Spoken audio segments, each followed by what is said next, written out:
you didn't vote for me. Whether you campaigned for me or you didn't campaign for me, I am the president.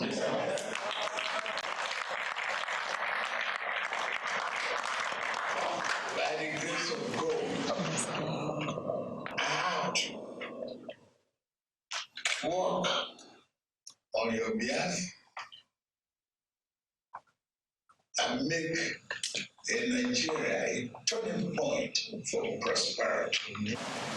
We will change the financial system and we work for it.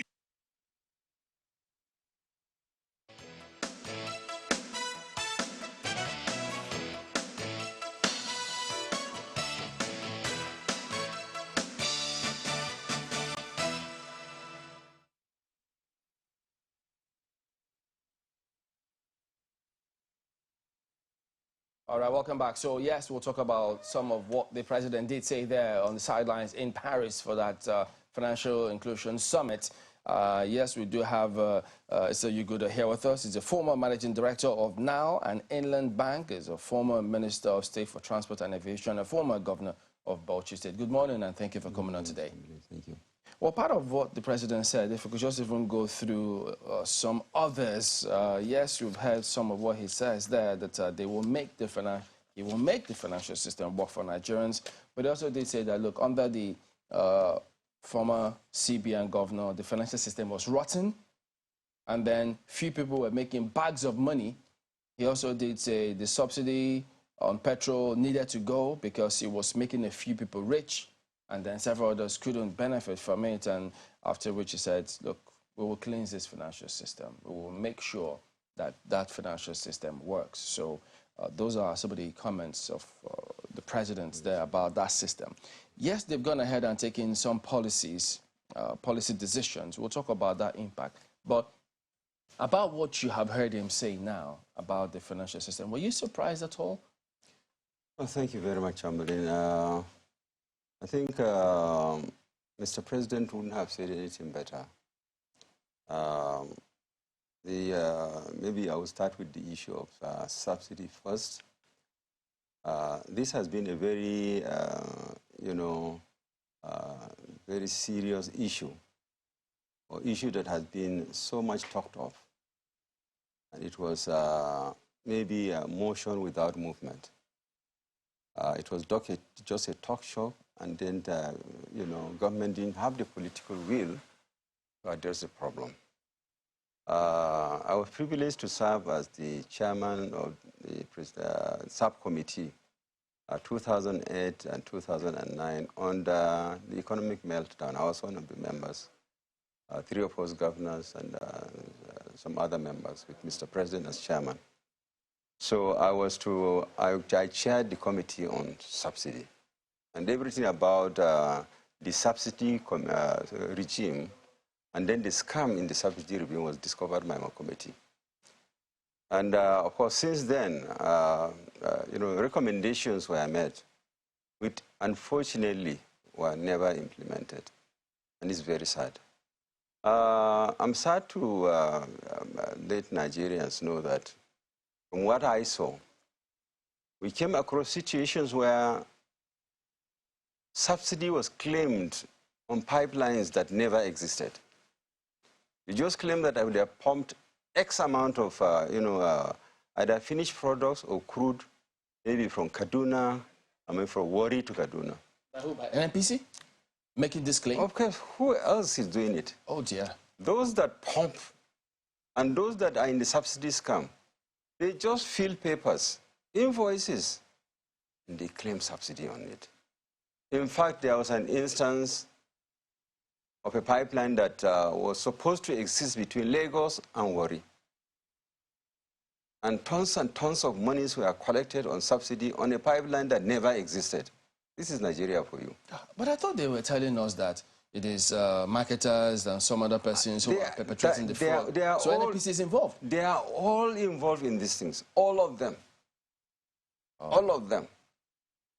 And I must sadly also report that, you see, Nigeria subsidy, if it's that part of it that is actually goes for the subsidy, we go on subsidizing sub-Saharan Africa and Central Africa because the bulk of these products are smuggled out of this country.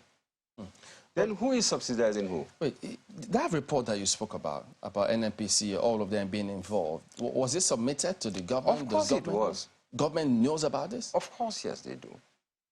And attempts were made, but I'm telling you, it can be very frustrating in Nigeria to implement policies, especially where there are interests and a cabal that exists. It's just similar to what you have as this bunkering issue.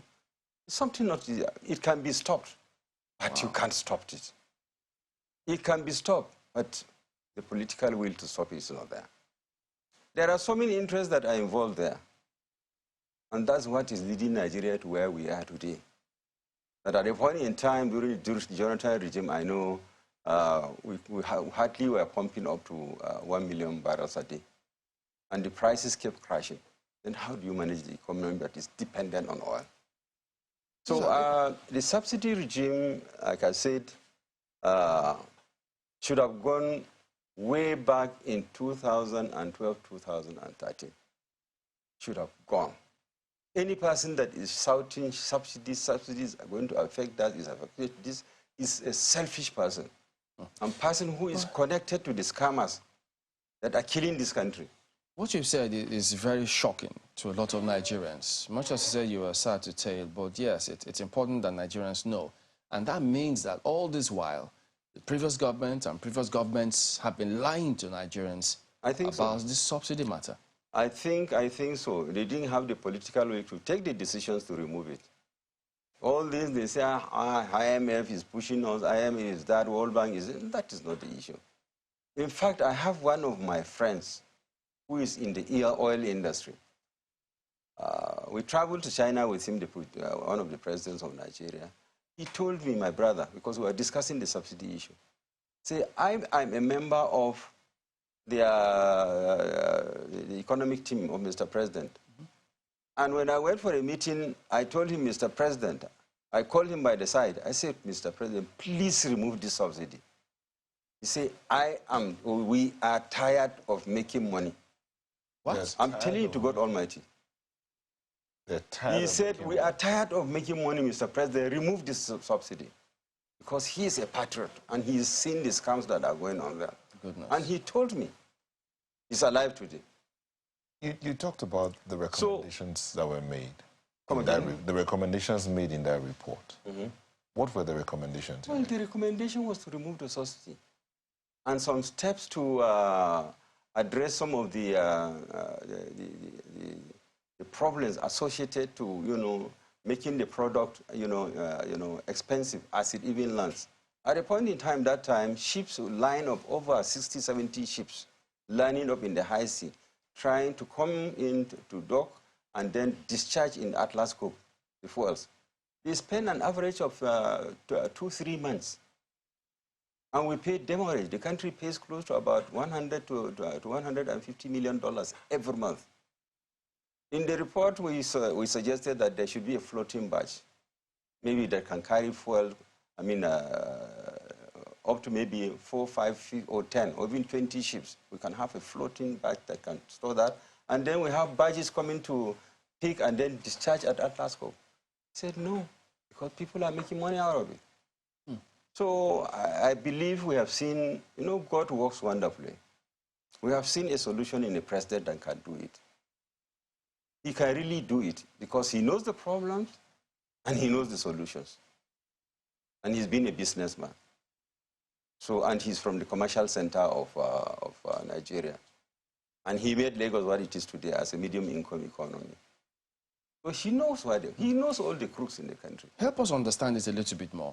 Won't your friend then say that they were tired of making money, understanding the scam? So did he tell you, why didn't the president go ahead and remove it? Because if he had that first-hand information, he should have acted, the former president.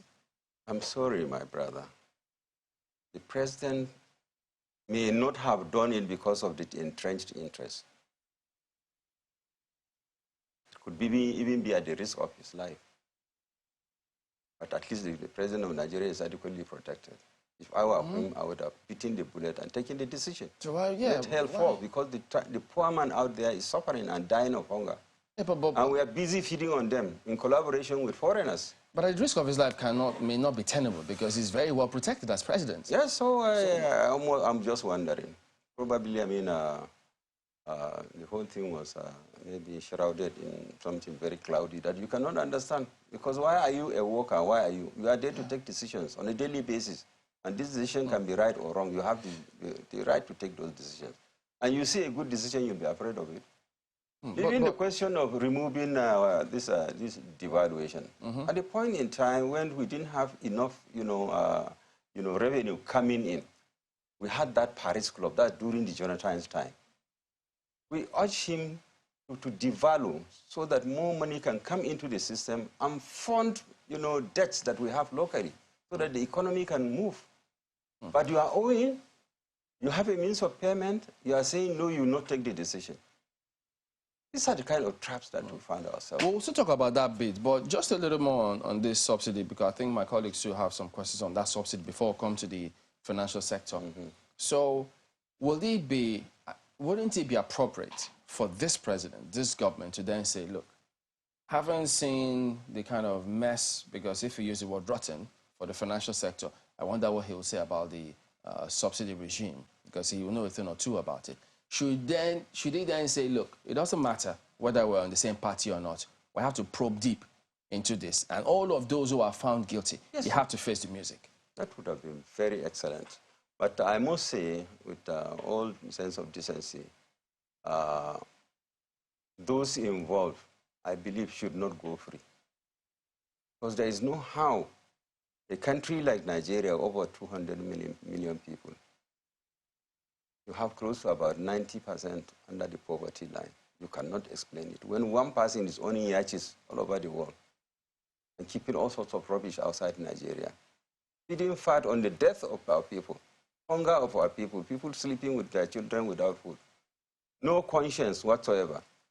And I want to assure you that presently, what we have is the structure of the economy. You can hear the president talking about the economy and, of course, the challenges in the economy.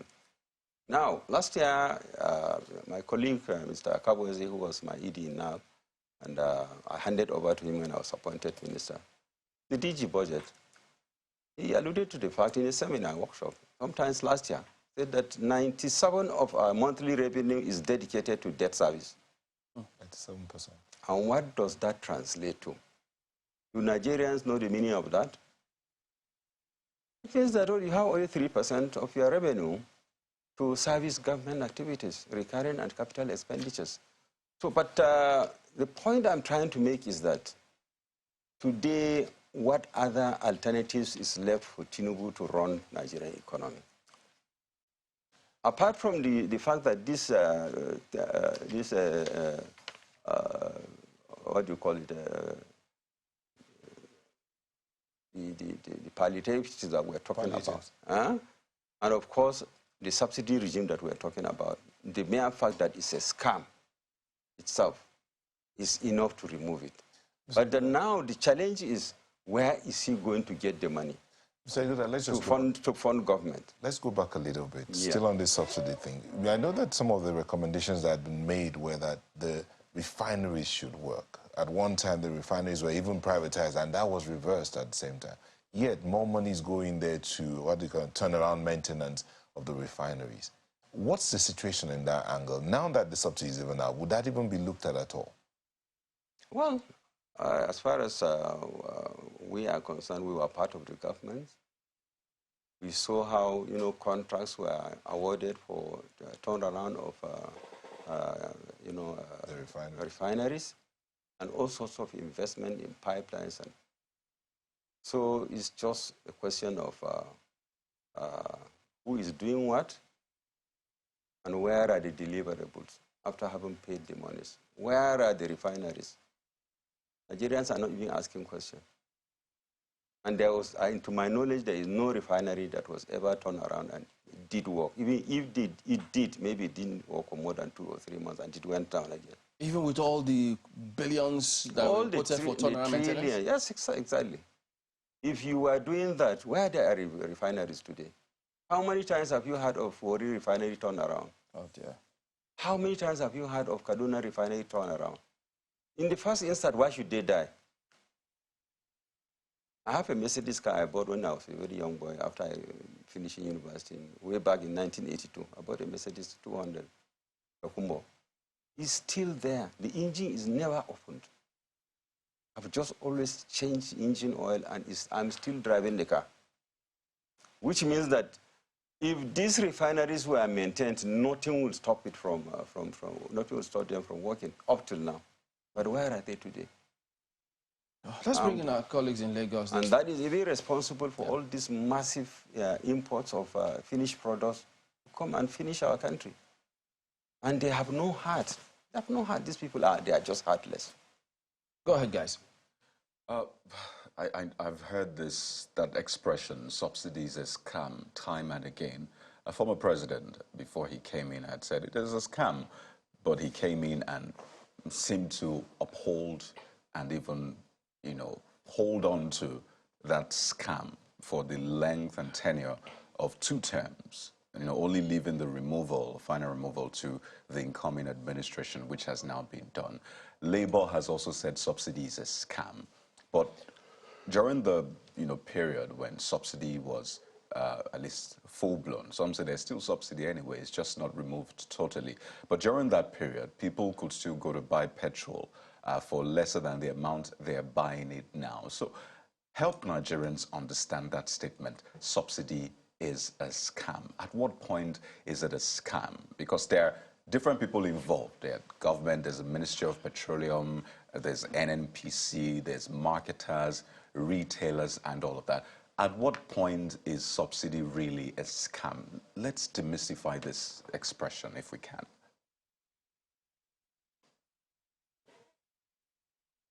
Well, yes, please go ahead. Okay, thank you very much. Well, by ordinary English definition of a scam, me and you precisely know what it is all about. It's a fraud. Somebody is being shortchanged, and diversions from of money that is meant for an activity is not meant for that activity. So, like I said earlier, we are subsidizing Sub-Saharan Africa. So we are bringing in this fuel as an elevated cost, and then half of it is exported out by the same group that are supposed to keep this fuel in Nigeria. Is that not a scam? Is that patriotism? Are the people doing their job? Are the customs doing their job? Are other agents, security officers that are supposed to keep our borders, closed and sanction those who are smuggling our products outside the country, doing their job? Now, secondly, I told you that when I chaired that committee on subsidy, which uncovered the scam in Nigeria, we found out that subsidy was claimed on pipelines that never existed. In fact, forms are just filled, invoices are just filled and sent to NNPC, and subsidies are paid. And to who are they paid? To the marketers. Because you must be an insider to be involved in this thing. Is that not a scam? Now, we are enjoying. Yes, we know we use petrol and gas, to drive our mobiles up and down, up and down. Now, if you look at the population of the country, yes, we appreciate that we must use what is the ratio of those car owners to non-car owners in Nigeria. So is it worth for us, we car owners, to be subsidized while the poor man on the street has nothing to be, no subsidy for him? Because if you say maybe it will translate to reduced transportation costs, I don't think that is the story. So we can go on and on to confirm and prove beyond reasonable doubt that the whole thing is a scam. And it can be sustainable. If, for instance, Saudi, who is producing maybe 10, 15 times more than Nigeria, the local consumer is consuming his own maybe 1 liter, maybe for about $1, or even slightly more than that. And you here in Nigeria, you are consuming it for, I think you are just living in a kind of trance. You are not facing realities. Right, so quick follow-up. So these are the situations that, of course, makes it... Pardon me, quick follow-up. Just, I mean, the point has been made, but just to reiterate it and hopefully get a proper handle on it. So 8 years of a government. Yet the Jonathan administration tried to remove subsidy 2012. It was met with lots of criticism, protests. The government had to step back. And you are the chairman of the board of trustees of the APC Professionals Forum. It's essentially like a think tank of professionals in Nigeria's ruling party. It's been in power for over 8 years. So seeing that subsidy scam persist, year 1, year 2, year 3, up until year 8, why didn't we see, I don't know, major protests? Why weren't issues raised to the government in power, which was headed by your party, that we cannot continue with this scam? It has to stop now, except we're saying that we saw clear injustice, clear scam going on, and we allowed it.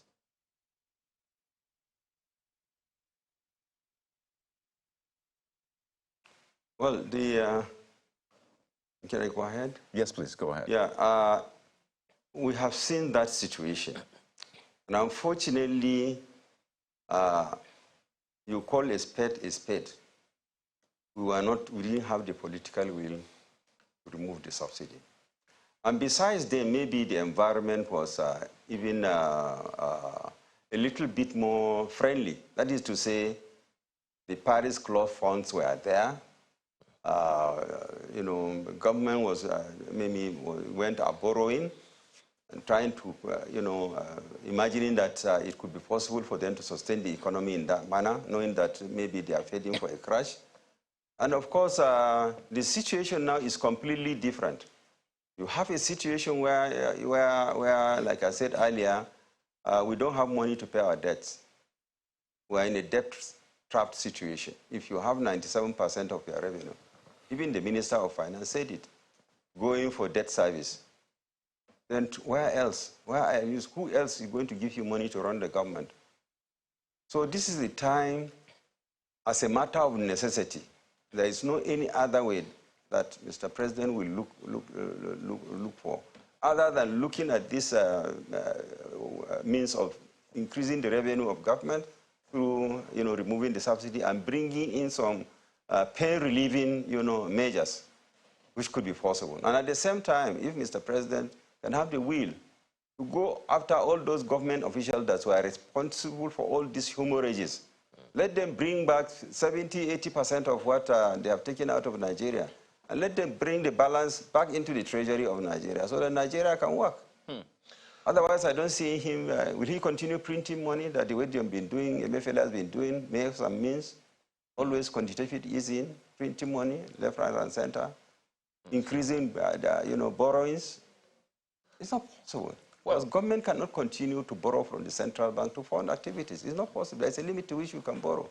Well, you just went to the very question that I was just about to ask you, sir.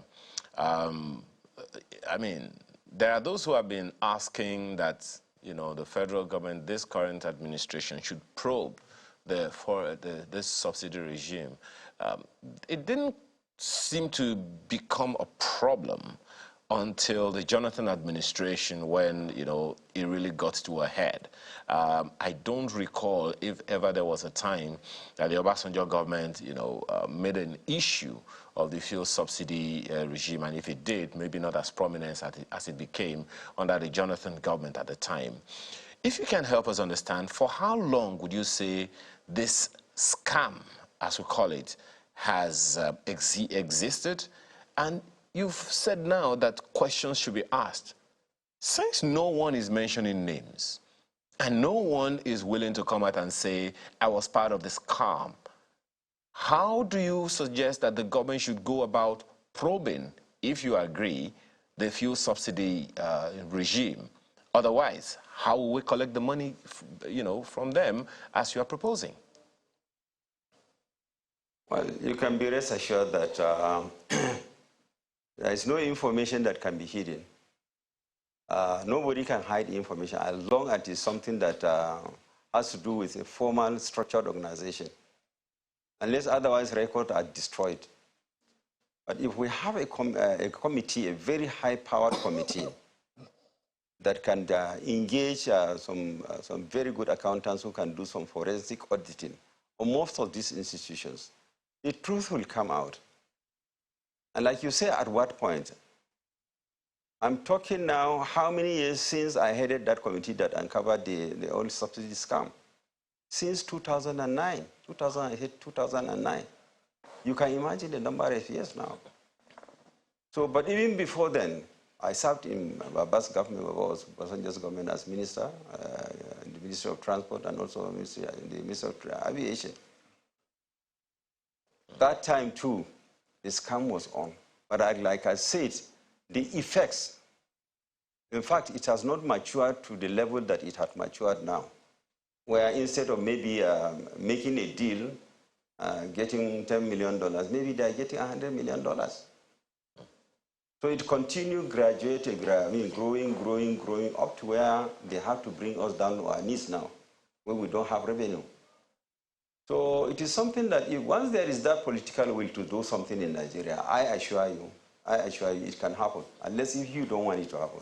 But there is nothing under the earth that can, that cannot be investigated, and then the results uncovered. I have done it several times. I've heard so many investigative committees as a banker, as a minister. Well, there's so much more to... Yeah. Pardon me. There are so many other issues to raise on this, but we'll step up on some of them and perhaps go to some other issues as Chamberlain has suggested when we return from this break. Please stay with us.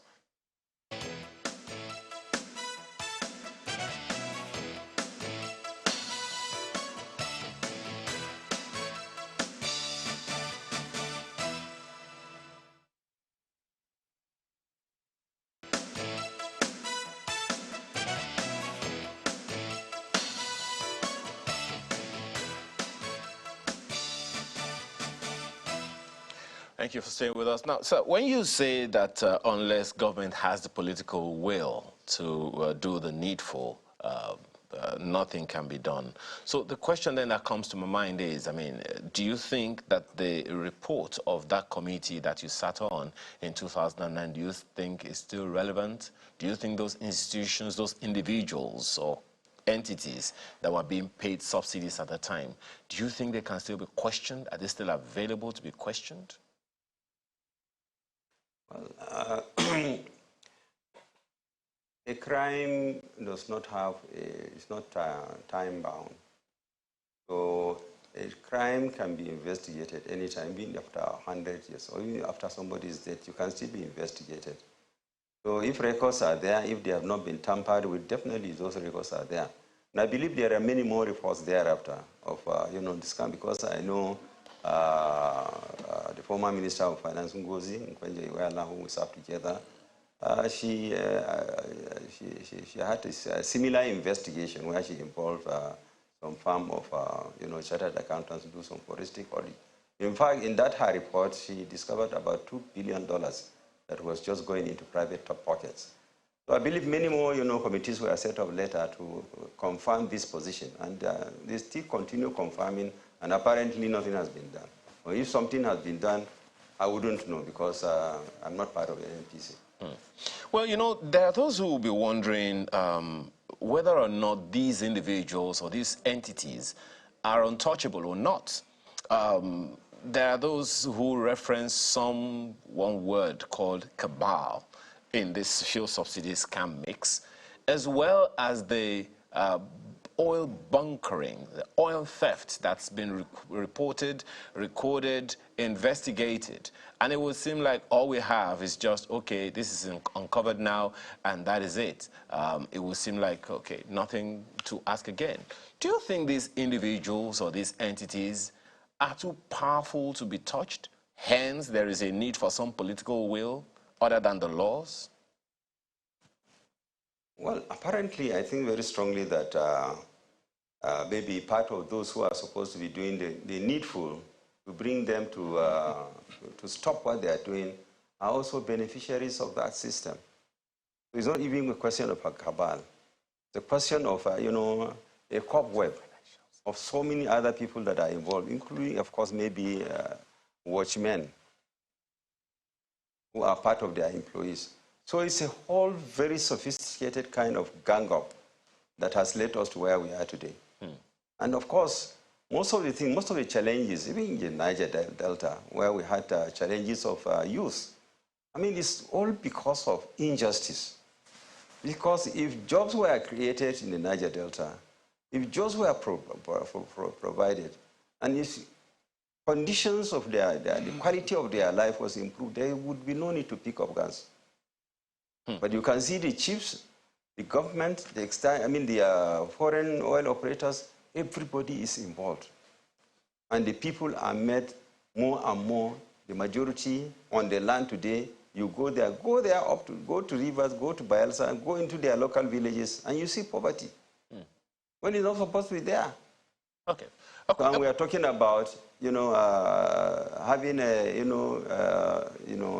palliatives for the militants. In that circumstance, probably these who have their own structure in such a way that money doesn't trickle down to the ordinary man. Something must be done. Otherwise, the way we are going, I don't think we have a very brilliant future. Well, on that same issue... But time must meet it. The country is going to be Greek and present. Yeah. On that same issue, just a quick one before we go to one or two other issues. Help us understand how the whole subsidy claims work. I mean, you said the other time that they just submit some claims. How does this subsidy claims work? And the president, the former president and current presidents as well, for a while now, has been the petroleum minister. Do you think President Buhari, while in office, was aware of this scam? Well, I don't know, because the Englishman will say silence is consent. And he's the president anyway, so he must know. Because I'm wondering how he cannot know it's happening.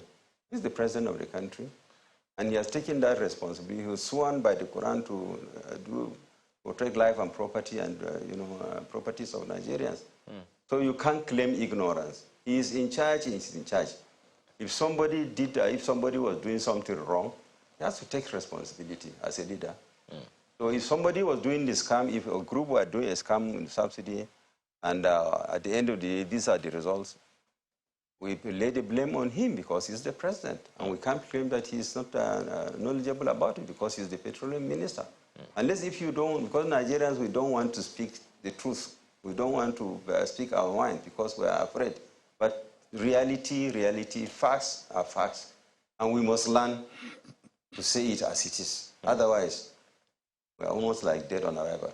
It would seem then that the subsidy scam was as the subsidy, the fuel oil petroleum sector was as I said, rotting as the financial system, according to the current president.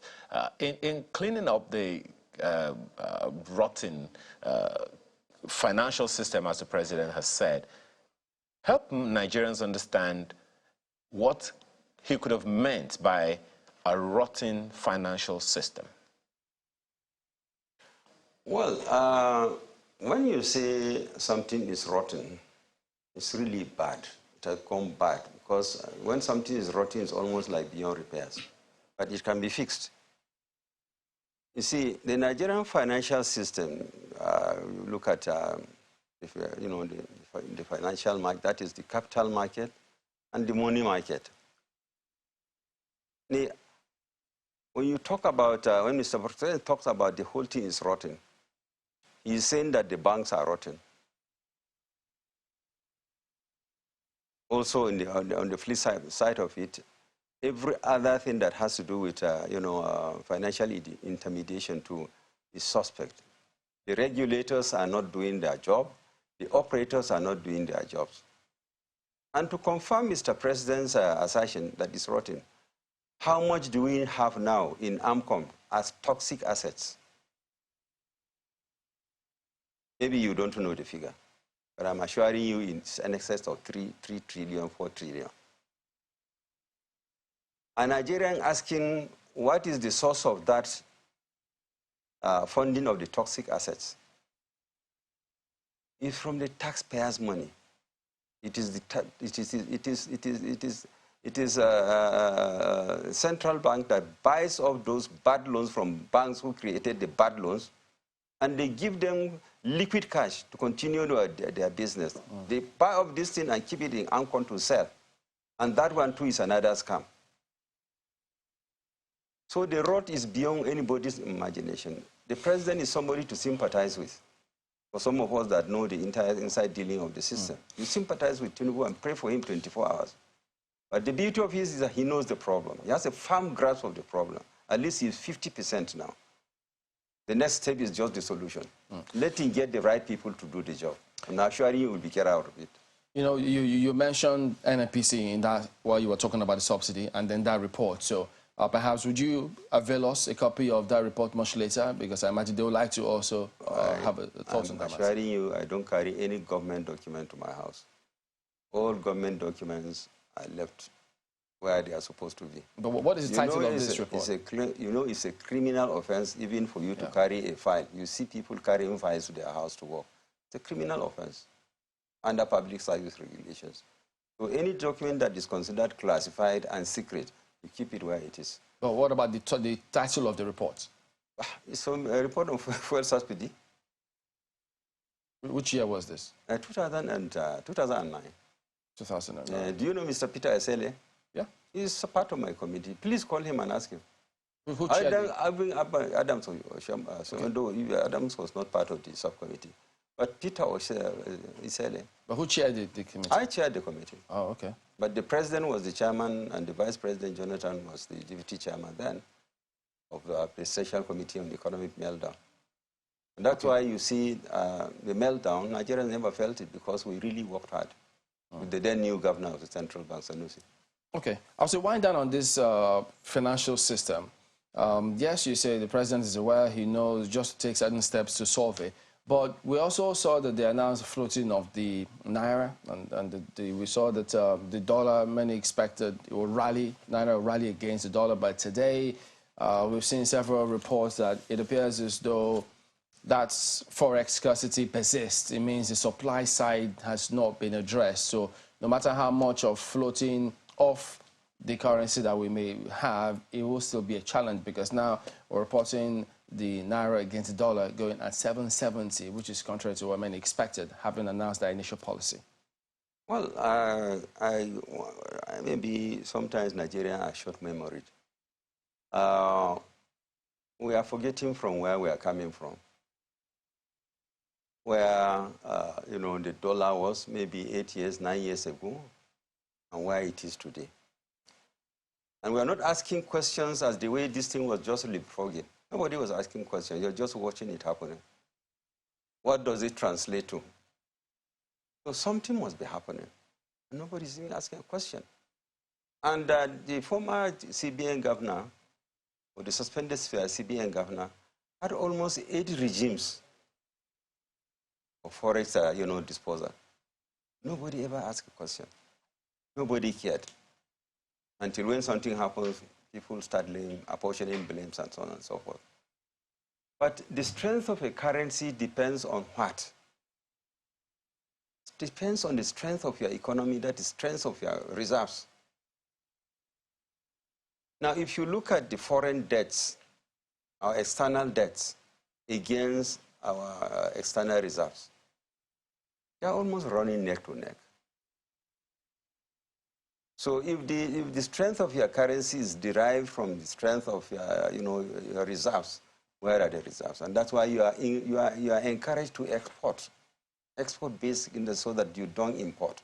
You build up your reserves and your currency becomes stronger. So our reserve base now is threatened. And of course, people are into panic buying of dollars because the dollar has been seen as another gold, a store of value. So people and all these laundered funds, the stolen money that we see people stealing from our treasury, is laundered into the dollar. So there is a chase. I mean, there is that kind of a rush to buy dollar. And there's scarcity. So if we simply go by the elementary laws of demand and supply, when the supply is not there, the demand is very high. What do you expect? So what do we make? How do we make a way out of this? I mean, there was a time when Nigeria had that exchange thing with the yuan. Would that make any difference if we have different currencies by which we can rally the naira against, not just the dollar as it is? Well, you see, currency management, especially when it comes to do with international currencies like dollar, there's a currency of trade, the currencies for reserve, because it used to be gold before we migrated to the dollar standard after the Second World War. So you can see that since it has become gold, everybody is. But you see, because of the world politics, now the politics have changed into the politics of currencies. And that's why today you have the BRICS, Brazil, China, what have you, coming as a club of 8 countries, including South Africa. And some more countries are also joining because they want to exit the dollar. They see a dollar as a dominant currency. They see the dollar as international currency. And anytime there is a problem between maybe China or Russia with America, this is your MasterCard. The headquarters is in the US. Visa card is America. And the same thing with, the other card. If you swipe like this, the information goes to. So if they want to break down your economy, they can break down your economy by breaking down your finances. If you have reserves, they block the reserves. And it has happened several times. So these are some of the politics that are involved in international currency, and now it's very deep. The East now wants to have their own, and they're trying to get a block. And at the same time, the West and America are still fighting because America will want to retain the supremacy of the dollar. Okay. But it's a difficult thing for them now. So I asked a question, and indeed you mentioned where we're going to, as regards this cards, the virtual cards we use for our transactions here and there. The Visa card, and I mean, the suspended CBN governor was talking about introducing a domesticated card, where a homegrown card for all our transactions. Would that make any difference? I mean, bringing it back home. No, but that is not it. You see, once you swipe, unless otherwise Nigeria has sufficient funds, that will reach a point. But I believe Tinubu will turn it around. If you have money in your domiciliary account, you cannot withdraw it. But no, I think that new policy, you think it's going to change? I mean, will it change anything? Inshallah, it will. And why is because the president is looking at that. He has already, appointed an expert, who is, I know very well, finance guru. And of course, he can advise him on that aspect.